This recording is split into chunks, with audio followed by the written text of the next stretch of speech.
हंसते हंसते पेट में दर्द हो जाना तो आपने कई बार सुना होगा और शायद कई बार खुद महसूस भी किया हो। लेकिन क्या आपने कभी सुना है कि कोई व्यक्ति या कई सारे व्यक्ति नाचते नाचते मौत के मुंह में समा जाएं?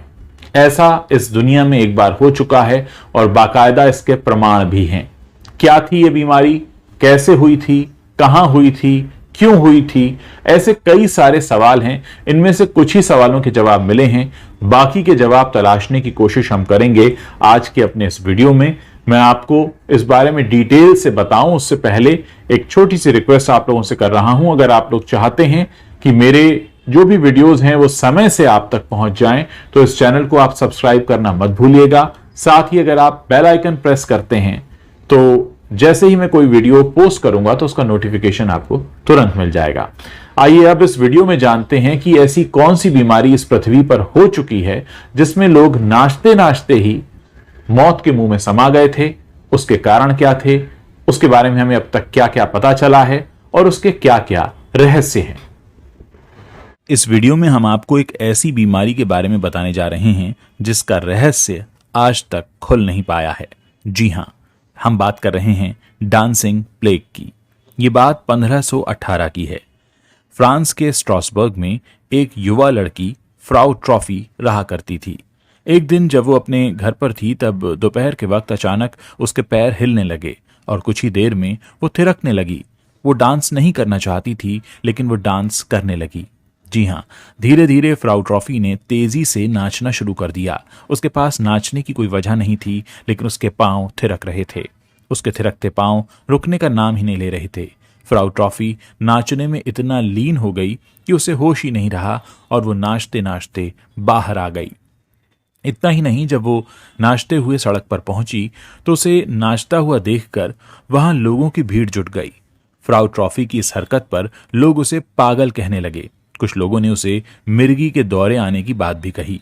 फ्राउ ट्रॉफी के नाचने की सूचना पाकर उसके घरवाले और रिश्तेदार भी मौके पर पहुंच गए। फ्राउ ट्रॉफी ऐसे नाच रही थी जैसे उसे किसी की फिक्र ही ना हो। फ्राउ ट्रॉफी को रोकने के लिए और समझाने के लिए उसके रिश्तेदार भी डांस करने लगे। कई घंटों तक फ्राउ ट्रॉफी और उसके रिश्तेदार वहां नाचते रहे। घटना की जानकारी पाकर वहां बड़ी संख्या में लोग जुटते चले गए। तभी अचानक वहां लोगों के मरने का सिलसिला शुरू हो गया। जी हां, ये बहुत हैरान करने वाली बात है। देखते ही देखते वहां नाच रहे 34 लोगों की एक के बाद एक मौत हो गई। इस रहस्यमयी घटना और बड़ी संख्या में अचानक मौत होने से फ्रांस में सनसनी फैल गई। चिकित्सकों ने जांच पड़ताल के बाद बताया कि सभी की मौत दिल का दौरा पड़ने से नहीं बल्कि सांस न मिलने और ज्यादा थक जाने के कारण हुई है। 34 लोगों की मौत के बाद भी अचानक लोगों के नाचने की घटना बंद नहीं हुई। कई दिनों तक अलग अलग इलाकों में लोग अचानक नाचने लगते। सरकार ने इस घटना को रोकने के लिए एक टीम भी बना दी। चौंकाने वाली बात यह थी कि फ्राउ ट्रॉफी इस दौरान बिना रुके लगातार नाच रही थी।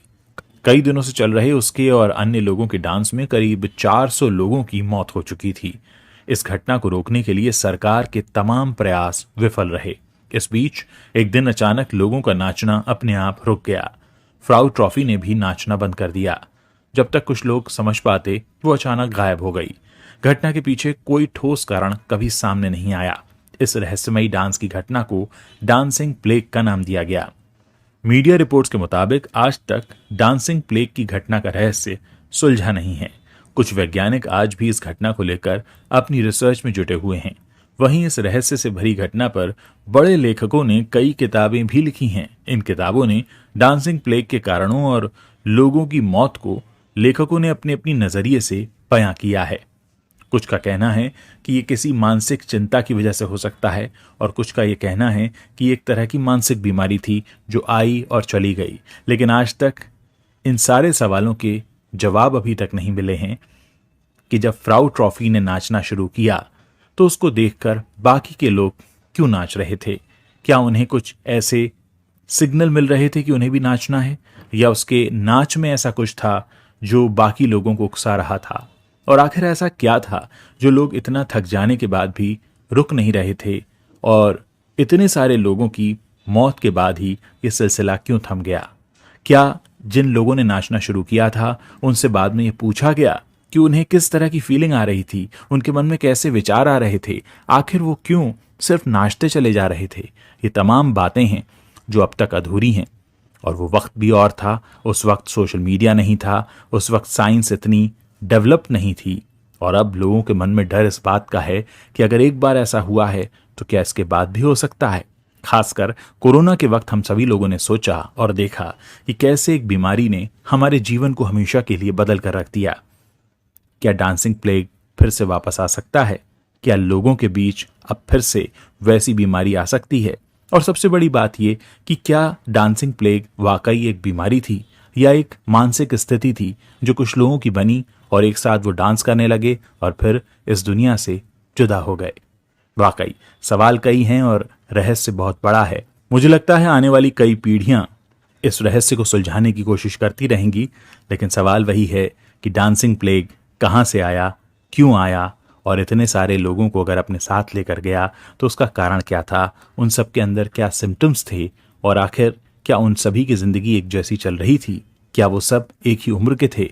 क्या उन सब के साथ एक जैसी घटनाएं हुई थी? ये तमाम सवाल हैं, और जब तक इन सारे सवालों के जवाब नहीं मिल जाते तब तक डांसिंग प्लेग हम सब के लिए एक रहस्य ही बना रहेगा।